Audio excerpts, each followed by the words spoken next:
For 19 years, I had a life that most people would be jealous and dreaming of, only to lose it all in one decisive moment.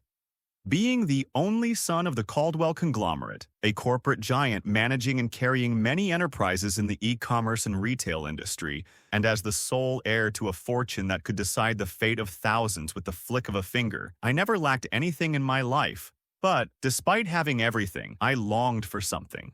Part of these 19 years was my childhood sweetheart, Isabella Bennett, the stunning genius who was the reason that, despite being bathed in money and affection by my parents, never let me lack decency or behave like a rotten person. The night I planned to propose to Isabella, I stood in front of the mirror in my bedroom. The ring in my pocket, slowly getting more humid between my fumbling hand, felt heavier than gold the more I replayed my words in my head. Isabella was a genius woman that had lost everything and became who she is today thanks to her hard work and sheer efforts. In the past, we were only classmates, two parallels that existed in each other's lives. Me being the heartthrob of our school, and Isabella being the cold but smart and beautiful ice princess. Through our shared hobby of flower arrangement, we started to get closer to each other day by day. Isabella treated me unconditionally well, never demanding money or something in return from me, but always protected me from people who wanted to take advantage of or hurt me. Every time I asked her why, she'd often avoid me by changing the topic before, someday, finally admitting, "Because I would hate to see you, who is like a little brother to me, become a spoiled brat." I thought Isabella would never stop seeing me as family, as she herself became an orphan at a very young age when her family died in a horrific car crash, and despite never admitting it, she liked the warm affection my parents gave her whenever I invited her over for studies. My own feelings for Isabella grew when she threw herself between me and an oncoming truck that got out of control, resulting in Isabella being forced into a vegetative state for a year. I'll never forget the look on her face when she was crawling towards me, making sure I'm safe and not harmed, before falling out of breath and collapsing with a tearful face. During her stay at the hospital, my family did everything in their power to make sure she's not lacking anything, as if Isabella was their own daughter. When she needed surgery because of a ruptured liver, I secretly arranged to her having parts of my own liver as well as a blood transfusion behind my parents' back, because Isabella and I both shared an extremely rare blood type, and she wouldn't have survived otherwise because the golden window would have been missed. When Isabella finally woke up after almost an entire year, she ignored the nurse's warnings and immediately hugged me, crying happily that I was safe and sound. When I tried to go home, Isabella would hold my arm and stop me with red-rimmed eyes. "Aiden, please don't ever leave me. I couldn't stand a day to live without you. I can't lose you too." It was at that moment I realized that Isabella never wanted to be the cold and aloof person she presented herself to others. She has been afraid of getting close to people only to lose them by twisted sense of fate. After Isabella got discharged, my family invited her over for a celebration, both for her recovery and for her being the heroine that saved my life. Tonight, I wanted her to know my feelings, to grow old together, to give her a real family and to start our own in the process. I stepped into the living room with a nervous heart. As a child of a rich family, I always had felt the need to excel in both academics and decorum. But I never felt more afraid or nervous from any test or trial than I did right now while looking at Isabella. Despite being in the hospital for almost a year and being a little gaunt, she still emitted beauty and dazzling charm. But when Isabella noticed me, she didn't smile. She looked at me as I was a stranger intruding her personal space step by step. Before she could say anything to me, I noticed the figure of a stranger behind her, talking to my parents. He was my age, but unlike me, he looked like his life was the complete opposite of mine, filled with only downs. My parents, finally noticing me, stood between him and me, their expressions changing from calm to rigid and guarded. "So this is him," the stranger said calmly. Before I could ask who he was, my parents intervened. "Aiden, this is Jake," my mother stated with a hoarse voice. "He is our son." Her words didn't register at first as I looked at my mother with complete shock. "So he is my brother?" I asked curiously, stepping closer to welcome him warmly if he would be.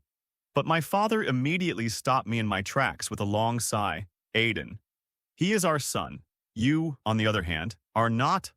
My face grew pale by my father's unbelievable declaration, and seeing my shocked expression, Jake carried a smug smile on his face before triumphantly stating, "A hospital error. Two infants born the same day but switched at birth because of a mix-up.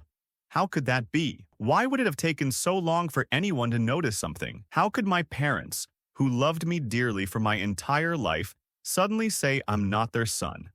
I know you are shocked by this. You are a victim as well, in a matter of fact." My father calmly continued his explanation to the situation. We didn't believe it at first, too. But Jake already showed results of a paternity test he begged us to do with him. And in a way, it would explain things further down the road, he continued while clearing his throat. Aiden, you have a rare blood type, right? Both your mother and me share the same common blood type. The same blood type that Jake also coincidentally shares with us. I couldn't believe my father's words. Has my entire life been a sham? And when the Caldwell family isn't mine, who and where were my parents? Don't worry, little bro. Jake disrupted the chaos in my mind. As you would be an orphan now because your mother died while giving birth to you, I asked my parents to maybe formally adopt you into our family, as you did in fact lived as their son up until now. Of course, you would need to give up on some benefits, such as being the heir and so on. So this is what all this charade is about. Jake could not care less what would happen to me as long as he could get his fingers on the Caldwell fortune and name. Then he turned toward Isabella, looking at her with longing and affection. "This is not all, miss. I was also the person who donated to your life-saving surgery," he said softly, but with a hint of pride while lifting his shirt to reveal a big faded scar of an incision where his liver would be. "I heard at the hospital that there is a poor girl that the Caldwell family visited, and I thought you were the replaced child and save you for my parents' sake." Isabella's face drained of color, and as she opened her voice to say a word, I hastily interrupted. "You are lying. I was the one who donated parts of my liver for you, Isabella." I fumbled with my tucked-in shirt to show my own scar, but before I could reveal it, I felt a sharp, stinging pain across my face. "How dare you lie to us?" It was my father's hand that left a big red imprint of itself on the right side of my face. "I was ready to forgive you for being between us and our son for 19 years, as you were just a baby caught up in the mess of grown-ups, but now you try to steal my son's achievement," he growled as he looked at me like I was some kind of pest. "Calm down, my dear," my mother intervened, looking at me with the same warmth she always showed me before shifting away uncomfortably. "We were in contact with the hospital staff all the time. We would never have agreed to you making such a decision. When the doctor said a donor has been found, you were out of town for a trip and said yourself it was a miracle somebody showed up," she stated with a wary and hurt expression. "Before Jake appeared, my parents were very protective of me. Even for Isabella's life-saving procedure, they wouldn't let me hurt myself to save her. So I had begged the doctors to lie to my parents about the origin of the donor. I also told my parents I was taking a trip abroad to free my mind from the accident, so that they wouldn't grow suspicious of me. They were shocked at first, but ultimately believed me then because I never lied to my parents. Another influence I had from being with Isabella. Isabella, don't listen to this ungrateful brat. He only says this right now to get into your pants. He always had a thing for you, and seeing my boy Jake being brave, he must have felt cornered," my father declared, proudly staying beside Jake while looking at me with disappointment. He, aside from a few friends, was the only one that knew about my plan to propose to Isabella, and seeing that his real son took a liking to her too, he would do anything to make her dislike me. Isabella looked at me, not accusingly, not defensively, but with uncertainty. That hesitation, the possibility she believes Jake, who she'd never even met, over me, who she spent half her life together with, who she would put herself in harm's way to ensure I was safe, hurt more than disbelief ever could. Unable to see her expression like this, I felt my eyes tearing up, and my body instinctively ran towards the door to escape the situation. I could hear my father laughing with a mocking and insulting tone. So he finally shows his true colors. I can't believe I let myself be fooled by this snake for so long. In the end, my parents didn't denounce me. At least, not immediately. Hearing rumors from our servants, it seems that Jake, generous how he is, begged my father to forgive me as he raised me for 19 years, and would hold an obligation to cleanse my personality if it is not to his liking. My father was very fond of Jake, He already held him in high regards while showing me the same affection he would hold towards a wild animal, not outright hostile, but wary of my every move. My mother always tried to mediate between our family, but couldn't help but show favoritism towards Jake. While she's showing compassion towards me, a boy she raised for 19 years like her own, her feelings twisted from maternal love to an affection for a pet that could hurt her newborn baby. After weeks of this new life, I slowly started to isolate myself from my family to avoid their blatant favoritism. I started asking for more and more overtime just to stay away from home. Some evening I returned from work exhausted and sleep-deprived. Normally my parents would have waited for me and we would have eaten dinner together. But as soon as Jake arrived, my family started to have dinner earlier as usual because Jake always said he was hungry. When I entered the dining room, everyone was already seated. Jake was sitting beside my father, both exchanging stories about business strategies. When I looked at my seat, it stood empty without a plate with a warm meal. When my mother saw my dejected face, she swiftly started to pull excuses with an apologizing gaze. "Aiden, I'm sorry. I thought you worked longer again, so I didn't prepare anything for you." The table was quiet for a long moment before the servant silently placed a dish in front of me. I looked at the steaming bowl of clam chowder without making any effort to eat. My father saw my disgusted face and cleared his throat. "If you don't plan on eating, then don't throw a fuss for an empty seat." Throwing a fuss? I was shocked but also amazed as to how far my family put me out of their minds, as they didn't even remember my allergy towards seafood. Without saying a word, I stood up to go to bed to rest from an exhausting day when my mother stopped me. "Aiden, wait. We moved your stuff into the guest room as it didn't felt right to let Jake stay in it.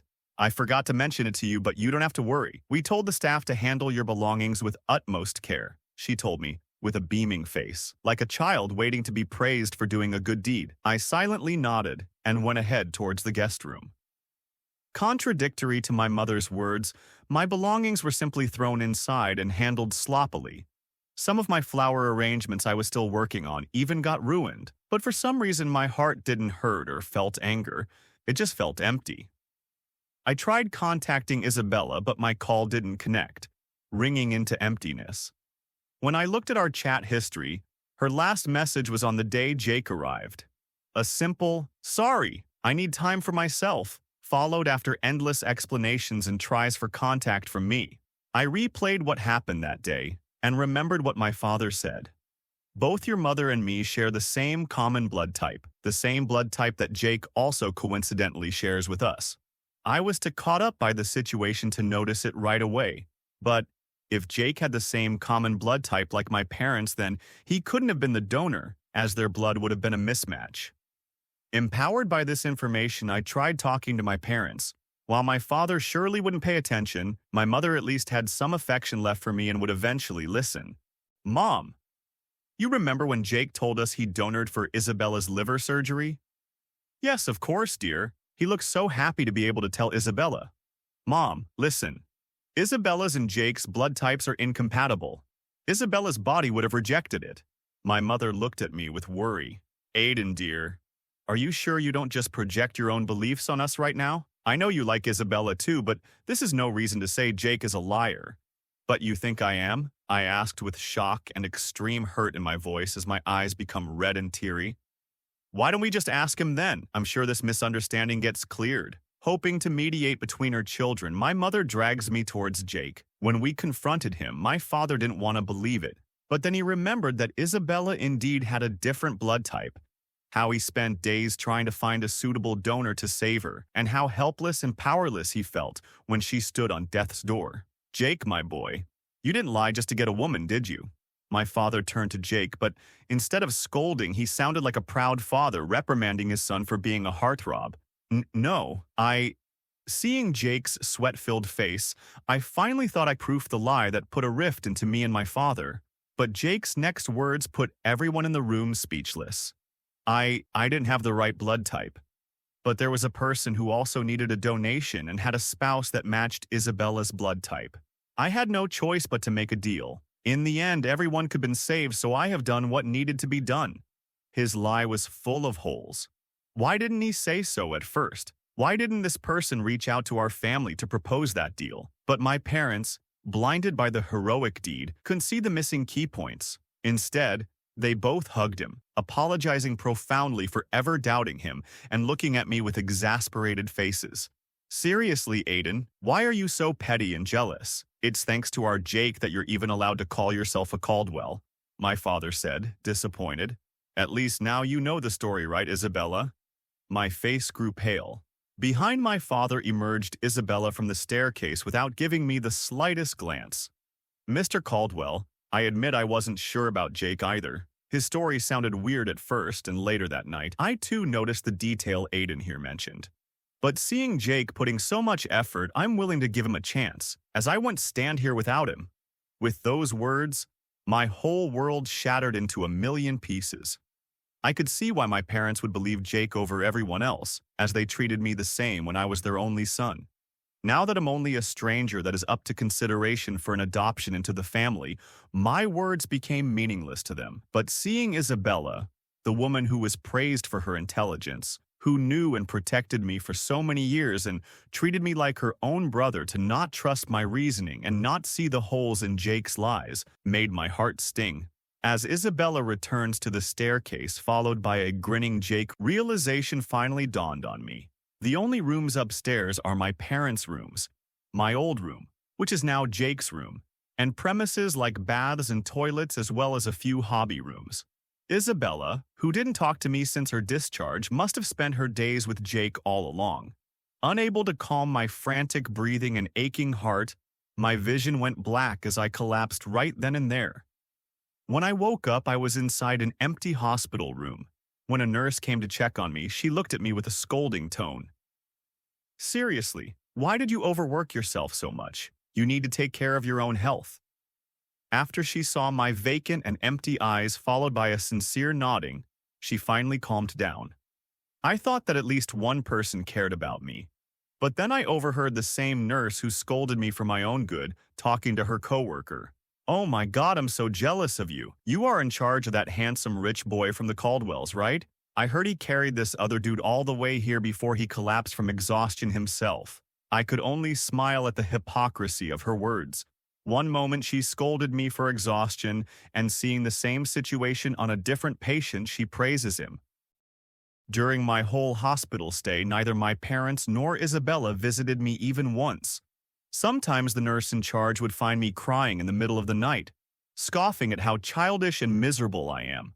Despite the meticulous care of the hospital staff, my condition never started to improve.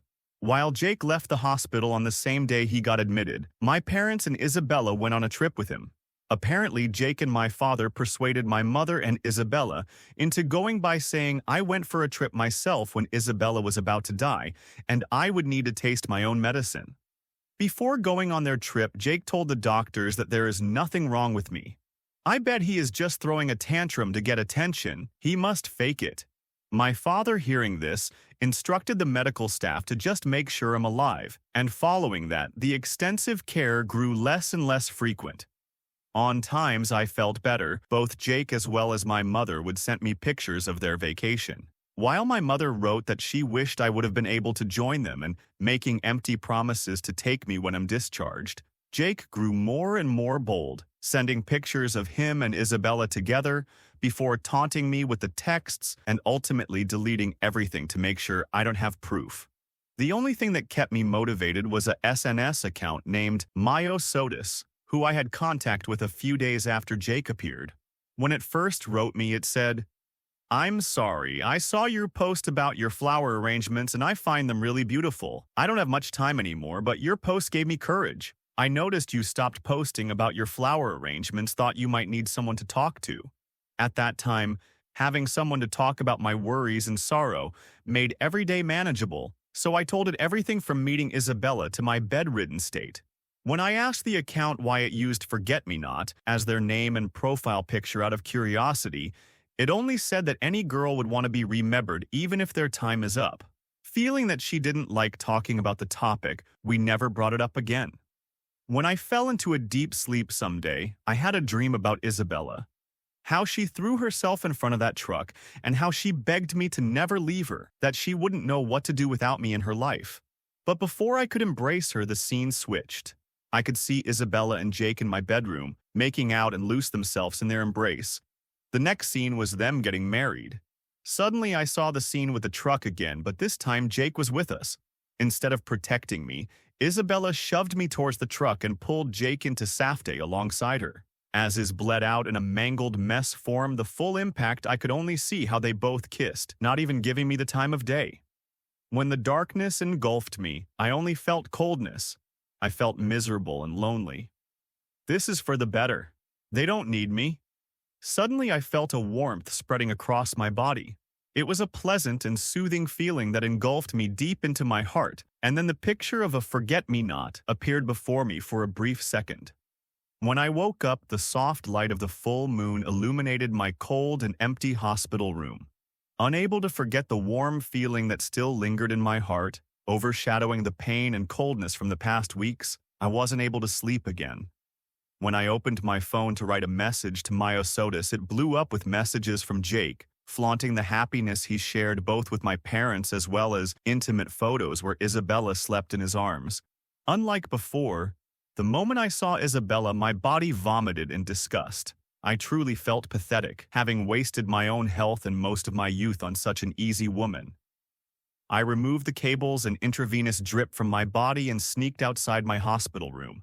Because of my parents and Jake's meddling, the nurses stopped checking up on me as long as no critical devices set off.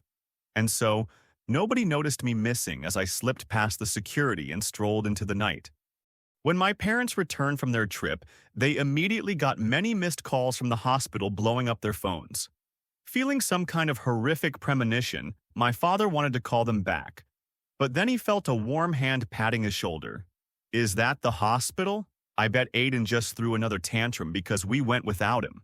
Hearing Jake's confident statement, all the bad feelings were replaced by pure annoyance. "Such a petty child," my mother chimed in. "Even though I promised him that I would take him to his own trip after he recovers from his tantrum." She sounded disappointed, but deep down she felt a wave of relief.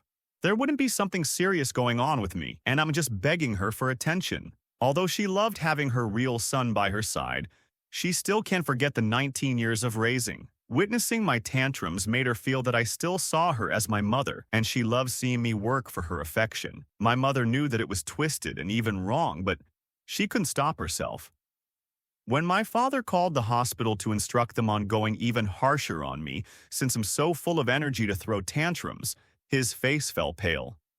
"Mr. Caldwell, your son disappeared from his room a few days ago.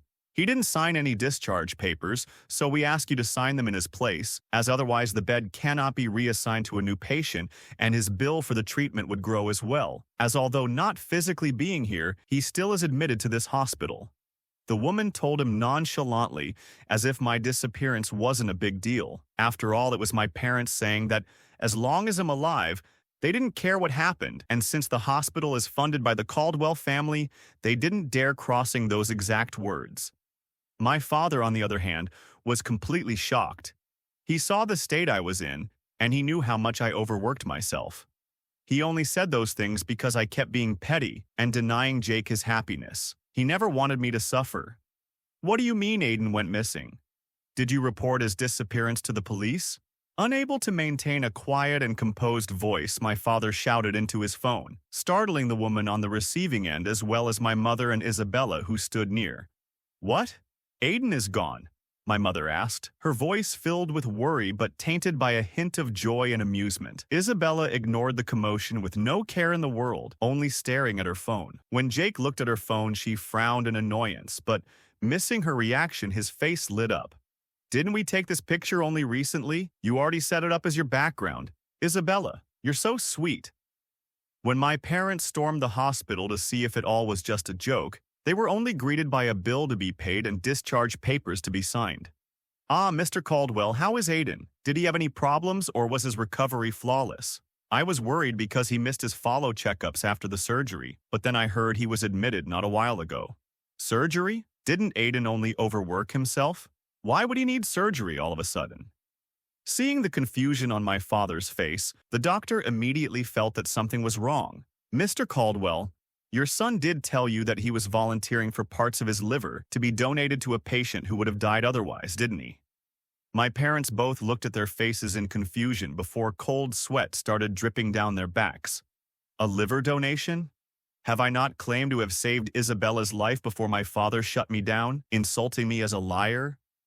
Noticing my parents' growing distress, he offered them to have a talk about the events that happened at that time. He knew he would overstep his boundaries and meddle in patients' privacy, as he shouldn't disclose the recipient's information, but knowing how close Isabella and my family were, he didn't dwell on it much. He told them how I tearfully begged him to let me donate parts of my liver to Isabella, as I couldn't live without her. How I begged him to rather save Isabella than me if only one of us could survive. And finally, how I asked him sincerely to keep quiet towards my parents about my request until after I'd recovered. Hearing this, my parents felt a mix of emotions. They were mad because I put myself in harm's way. They were disappointed I didn't trust them to consult in them, but at most, they felt disgusted at how they dismissed me as a liar when I told them the truth, only because their real son Jake said so. I'm sorry, doctor, but we haven't paid much attention to Aiden, as we had to rebuild family ties with our real son, and stupidly neglected Aiden in the process. Shocked by that answer, the doctor asked them if they had another child in a different clinic, as he didn't know they had a second child. When my parents told him about the hospital's mistake in the past, they were met with a look of appall. Mr. and Ms. Caldwell, I can assure you that this story is a hoax. I can guarantee you that, because I personally cared for the birth of your son. If you can't trust my statements, then we look at the official documents. When I escaped the hospital, I had to deal with my mental and physical exhaustion without anyone to rely on. The immense stress took a toll on me, and I seem to have aged overnight. Since my dream at the hospital, I had hoped to see my secret messenger behind the forget-me-not, but regardless of how much I wrote her, she never replied anymore. Thinking back to Mayo Soda's answer as to why she chose forget-me-not, I figured that she must have had a terminal illness and probably already passed away, her only legacy being the ironic picture of the blue flowers that hindered me on forgetting her. Although she probably is already dead, I went ahead and fulfilled the last wish she told me, which was to see more flowers that were arranged by me. In honor to her impact on my life, I choose to arrange Forget-Me-Not and put my heart into it. After I took a picture of my masterpiece and sent it to Mayo Soda's account, along with the message, "I will never forget you," before blocking and deleting her account from my phone. Big wet drops of water fall onto my phone screen, and when I touch my face, I notice that I have been crying. Did I maybe start to love my secret messenger? But before I could put much thought into it, my body racked, and a fresh stream of vomit spilled from my mouth, faintly hitting the forget-me-not in front of me. The thought of love made me feel sick. Every time I think of it, it reminds me of Isabella and how much I have been betrayed. Not only did she break my heart, she ruined the one thing that I had cherished now. My knuckles turning white from rage, I stormed out of my apartment and bought gasoline as well as a lighter from different stores before returning to my apartment. In the evening, I arrived at a hill near my family mansion, placing the forget-me-not arrangement in front of me before dousing it in gasoline. In the distance, I could see my family's car arrive, in it 4 distinct figures, 4 entities that couldn't care less about me. I lit up the doused flowers in front of me, snap a picture of the blazing inferno with the mansion in the background, and posted on my official SNS account, along with the final word, "Please forget," before leaving the place. After a while, I felt my phone buzzing continuously. Probably all my followers questioning the reason behind my recent post, or maybe a public backlash for arsoning flowers. Although sad to not have achieved my dream, I couldn't care less about public opinion anymore, as there wouldn't be much to worry for me anymore after I'm finished. Unaware of the burning flowers in the distance, my parents arrived at home together with Jake and Isabella, who just returned from a romantic proposal to which Isabella seemingly agreed, as she was nervously shifting in her seat the entire time. It was a long struggle, as she never gave him much of her time when my parents weren't around, but he finally made the ice princess falter. "Mom, Dad, what is wrong? You seem so gloomy. Did Aiden do something stupid again? You really don't need to put up with him anymore if he only stresses you. I really wish to have had a brother, but it can't be helped if he's ungrateful to you." Sensing the heavy atmosphere in the room, Jake put on his crocodile tears. He didn't know why they were acting so different, but he knew he could use their emotions and redirect them towards me again so that he can crawl deeper into their hearts. Let's not concern ourselves with Aiden for now. My father spoke with a heavy tremor in his voice, making Jake feel triumphant and secure. Say, Jake, how did your donation cost? Jake's smile immediately falters, his face breaking into a slight shimmer of sweat. What? Why are you asking, Dad? I'm not really sure. I was ready to pay any price to save my beloved Isabella.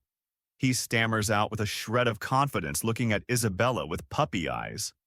Isabella frantically swipes through her phone, uninterested in what Jake or my parents discussing, before abruptly leaving the mansion in a hurry, my mother running after her in suspicion and worry. Well, it's just that I wanted to repay you the money you had to spend on her. You shouldn't have to carry the obligation of payment when you already saved her life. My father continued with a smile on his face, making Jake calm down and nonchalantly answer, I think it was about 1 million, but I'm not sure. It could have been more. My father nodded and smirked before slapping Jake across the face. Do you think I'm stupid, boy? As the donor, you don't pay that much, but legally the donor doesn't have to pay in the first place as it's the recipient's obligation. My father kneels down on Jake, pressing him against the floor before lifting up his shirt. He expected nothing to be there, but unexpectedly the same gruesome scar from the day he arrived marks his trembling body. He almost let him go when he noticed the top of the scar looking a little off. When my father tried to touch it, Jake recoiled with a scream, trying to shove him off. My father ordered the nearby servants to hold him down together, and when Jake was unable to move, my father's face grew extremely dark. The scar Jake proudly presented was makeup and a cosmetic fake like those worn in movies. Dad, please let me explain. I love Isabella. She would never have looked at me otherwise. Please, you have to believe me. I'm your son. Before he could continue, my father started to hit Jake in the face, his face warped into one of pure hatred. How dare you claim to be my son? You disgusting, manipulative piece of shit. Afraid my father might kill Jake, the servants around him that didn't hold down Jake intervened, claiming that it's not worth into going to prison for a liar. Jake, seeing my father calm down and realizing that the ship has sailed, began to snicker in amusement and frustration. You rich people really are something. I just had to fake some medical documents, bribe a few doctors, and you readily throw your own blood out of your life to be with me. Despite knowing that the kind and attentive boy was just a lie, my father jolted away by the change in Jake's demeanor. Grabbing the chance of escape, Jake managed to free himself from the servants that helped my father holding him down and runs out of the mansion. Catch him by all cost. I want to see that snake getting what he deserved by all means necessary, my father screamed, and the male servants answered his call by immediately chasing after Jake. Aiden, he sighs with an exhausted, raw whisper. Where are you? I'm so sorry. Tears began falling down his cheek as my father's strength vanished, and he collapsed onto his knees. Seeing the last rays of the beautiful sunset vanishing behind the vast emptiness of the ocean in front of me, the bustling city of Los Angeles, slowly illuminating in its nightlife behind me, felt like the reflection of my own life. Thinking back to the person I once was, a boy who had everything, felt like a distant but hurtful memory. The people I loved and cherished the most didn't hesitate to cast me aside, and the only person who gave me the last shimmer of hope was a stranger that vanished from my life without a trace. When I reached shore, I clenched my fists, my nails digging into my palms, drawing fresh blood, dripping into the sand below me. If nobody needed me, if my whole life was a farce, then I rather end it as to continue a meaningless existence. Step by step, I felt my life flashing by, the cold water slowly rising up to my knees, then my hips, the waves deliberately pulling me closer into their embrace until I closed my eyes for one final time and let myself emerge into the cold and wet darkness below, my consciousness fading away. Aiden. A soft voice rang quietly and distant from the darkness. When I tried to open my eyes, I was engulfed in a vast and cold void, floating as if in space. Aiden. The voice rang louder, sounding somewhat familiar. When I looked at the direction of the voice, I could see a distant, blurred silhouette emitting light, reaching their hand towards me while getting closer and closer. You promised to stay with me. I can't lose you too. Please, Aiden. Faint sparkles fell from the head, mimicking tears made out of pure light. When the light embraced me, I could feel a warmth on my lips that pushed away the coldness around me, the light engulfing me like a glaring sun, blinding my eyes. Aiden, please come back to me. I beg you. I love you. When the blinding light subsided, I could feel a sharp, stinging pain in my throat before vomiting a handful of water. Aiden! Two voices shouted simultaneously before hugging my wet, sand-covered body. As soon as I opened my eyes, I could see faces that were etched with worry and profound relief. Mom, Isabella, I asked, my voice hoarse and scratching. I looked at them as if they were hallucinations before being engulfed into a deep hug by Isabella. You idiot! You stupid, utter idiot, she cried, unable of letting me go. Aiden, why did you do something so reckless? My mother sobbed while cradling my hand. Unable to shake them off, I began to struggle in their embrace. Let go of me! Why are you here? My sheer panic and aggression stunned them both, letting them feel a profound sense of despair. Because you clearly needed me, Isabella shouted, banging on my chest in despair over my attempted suicide. And what is it to you? I asked, looking at her with cold indifference. Shouldn't you both rather care what happens around your beloved Jake? Aiden, what are you talking about? I never loved Jake, Isabella declared, her eyes full of hurt. Liar! I saw how close you two were. You even slept together. No, I admit I was getting close to him, but it had a reason. I swear to you, I never approached him. How could I believe her? I saw the picture of them both with my own eyes.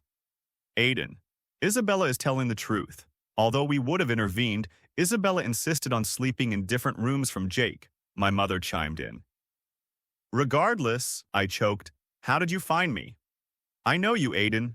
Whenever you felt down or depressed, you searched for a place with an ocean view and… Isabella's face grew heavier, and your last phone location was here. When we arrived, I could only watch as you vanished in the sea, she said desperately before breaking out in incomprehensible sobbing. Aiden, do you know how horrific this sight was? My mother continued. If Isabella hadn't wasted any time to rescue and resuscitate you, you would… Did I ask to be saved? I disrupted her, my voice laced with venom. Wasn't it you who slowly drove me crazy by ostracizing me from the only family I had for 19 years? And wasn't it you who ignored me even though I begged for a chance to talk, to tell you the truth that Jake is a liar, that I was the one who saved you? Unable to contain my emotions, I myself began to cry. After a short while of us three just sobbing and crying, Isabella began to break the silence. I told you I had my reasons to get close to Jake, but I never doubted you. Because… Her voice began to shiver. It was Jake who drove the truck that nearly hit you after all. Her word not only left me, but also my mother utterly speechless. When I saw his face, I immediately remembered the accident, the hate-filled face of the driver as he sped towards us. I only gave him the time of day, to get to know why he was after you and why he was so interested in me. But seeing how he manipulated your family, I couldn't take it. When I subtly gave him what he wanted, he had no reason to drive you further away from us. I was afraid that when I talked to you, he would do something to you. But I never did anything with him, you have to believe me. So that was it? Isabella wasn't too blind to notice Jake's lies. She simply chose to believe him, letting him slither his way into my family, not helping me because he would hurt me otherwise? You are mistaken, Isabella, I spoke, my voice eerily calm despite my wrecked and tear-filled face. It wasn't Jake who hurt me. It was the fact that you rather believed him than me. No, Aiden, I told you I never believed him. It was just an act. I couldn't believe my ears, but knowing Isabella, who always rather risk her own body than let me get hurt, I had to come to terms that it was fitting for her to act this way, even though admitting it only hurt more. And why did you come after me now? How did you know I would attempt to kill myself? Isabella didn't answer. Seeing me shiver, they both slowly helped me up, dragging me into the car they used to chase after me. Only then she would grab the phone that was abandoned on the seat, opening my SNS account. I knew something was off the moment you posted this picture. You once said that you felt so empty that being dead wouldn't be such a difference. How did she know? I never spoken to anyone about my recent feelings, and certainly not to Isabella. Seeing my surprised face, Isabella began to smile. Don't you remember? Isabella shoved her phone into my face. On it was a distinctive SNS account with many messages that tried to reply to a sent photo of deep blue flowers only to be met by a red exclamation point. When I read the name of the account, it rendered me speechless. I am Myosotis, Isabella declared, her red-rimmed, swollen eyes letting fall tear after tear. I couldn't abandon you, afraid that you would break in loneliness. So I created a version of me that could be by your side. And so what? I said, moving her phone out of my face. Do you expect me to hail you as my savior? I'm not a Caldwell. I'm just Aiden, who got abandoned by his real parents and thrown away by the only people he called family. No, that's wrong, my mother interrupted me with a hysterical shriek. Jake isn't our son. There never was a mix-up in the first place. The documents and paternity test were falsified to a nearly perfect point. If it weren't for your doctor coincidentally talking to us, we may have never found out, my mother sobbed, each word marked by a profound sadness. You and Dad said yourself that I can't be your son because of my blood, I grunted, my voice only growing in annoyance. No, you are our son. We didn't know, but it seemed both your father and me have a common blood type with a silent subtype. Aiden, Isabella intervenes. The chances for it to happen are very slim, but it is possible for a child to inherit a different blood type if that type is silent instead of the main blood type. They both look at me, hoping for a reaction of happiness, but as soon as they saw that my face was indifferent, they grew anxious. Aiden, please believe me. Both your father and I are so sorry. We regret everything so much, my mother pleaded, trying to pat my head like she did when I was a child, only to be met by my cold reluctance. Mom, if saying sorry is the solution to everything, we wouldn't need law enforcement. Only because they now realize their mistake, it wouldn't erase the pain I endured because of it. Seeing my exhausted face, my mother gave up and prepared to bring me to the hospital. Isabella, not moving away from my side, made sure that when I fell asleep I could sit comfortably in the car seat. In the hospital, I received treatment far exceeding my needs, with nurses basically watching me around the clock. The story of me escaping the hospital once resulted in tightened security measures. My parents wanted to visit me, but I refused to see them. When Isabella snuck into my room to check up on me, I didn't scold her. Although her actions being questionable, she did indeed care for me as Myosotis, and the fact that I held her in high regard my whole life ultimately left me unable to hate her. My parents, on the other hand, didn't deserve that mercy.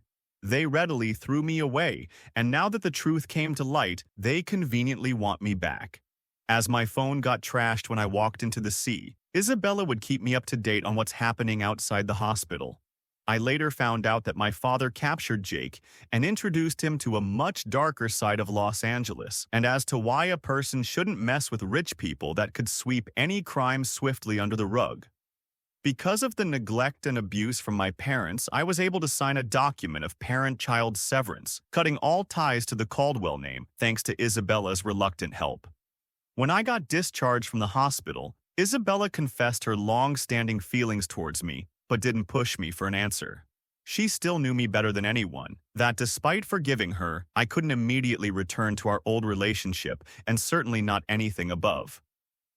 Aiden, I just want you to know that you are not alone, and that I'm thankful for at least letting me stand beside you.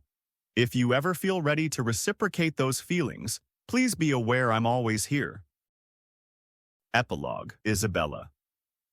I used to think that being alone was safety. If I never reached out to anyone, never asked for anything, never showed my affection openly, then fate would have no reason to take anything away from me again. That was the life lesson carved into my bones the day my parents died in front of my eyes, the day I learned that loving deeply meant losing violently. I met Aiden when I was bullied because I was an orphan. Despite his family background, he treated me like a normal person. His presence was a warmth incarnate, unaware of how much I secretly admired him. Unaware of how desperately people tried to use him, I told myself that I needed to protect him.